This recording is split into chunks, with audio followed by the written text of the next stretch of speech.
In my opinion, if you look at the history of these antitrust kinds of suits in technology, I don't think it will. What changes the landscape is the technologies itself, the evolution of the technologies.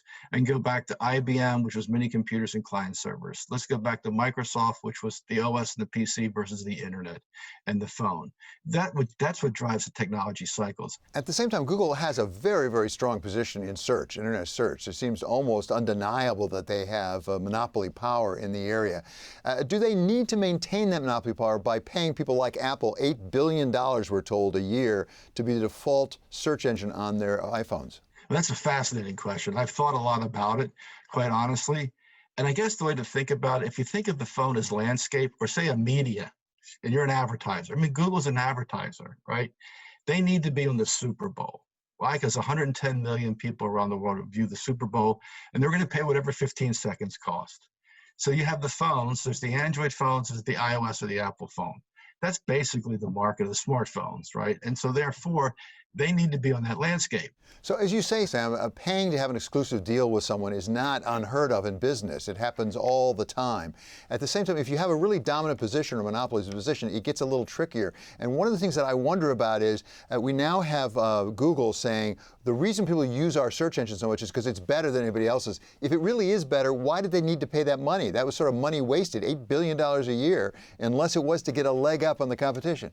Well, I think fundamentally they wanted to be, they wanted distribution. They wanted to be the eyeballs, right? So I think they're thinking about it as they have good technology, but they also need to get it out there. And the phone is a way to get that technology out there.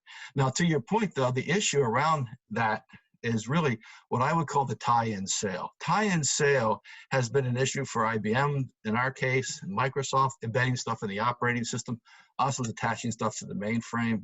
So when you look at this as a tie-in sale, if that search algorithm is biasing the result to their offerings or their products or Apple's offerings and their products, that is an issue. Sam, you mentioned the data, the importance of the data. I wonder if we're overlooking that a little bit here, because besides their dominant position in search, through that search, Google is having access to an enormous amount of data. That builds a big moat around their business, doesn't it?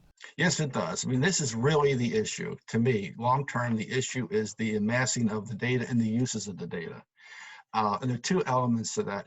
These massive data sets give them an advantage as far as applying intelligence to the data. I would call that artificial intelligence or augmented intelligence. So it knows when you're talking to Siri or you're browsing where you want to have dinner or where you want to plan for an event. You know, it'll ping you with ads, as you know. That's a simple layman's example of that. Now, there's much more sophisticated things that can be done. Take healthcare as an example, where you have the amassing of all this personal information around people's health, now with digital health into the home. And again, using, let's say, the Chrome browser as an interface to that, all that amassing of data is an issue. The issue is really around the use of the data. I mean, I know Americans, especially younger people, don't care as much about privacy as perhaps our generation cares. Well, you see this in Europe where privacy is a bigger issue, and they've come out with GDPR and those kinds of things. But the ability that they've been able to, and all the social media companies, by the way, and Google's not alone here, but to amass that amount of data and how they apply that data is, I think, a concern. This is where I think over time, the focus should shift. Sam, you've run one of these very, very big tech companies, and so you've seen it from the inside.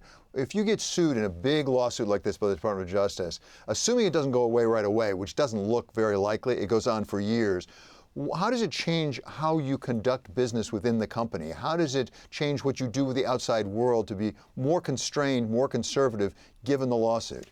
This is the bigger risk to the company, in my opinion, having been through it. If you look at what happened, IBM's suit went on for about 10 years. Microsoft, I believe, was closer to 12 years. These things don't end early or quickly, right? Normally, unless you just settle, then you ought to just settle, right? But here's what happens internally.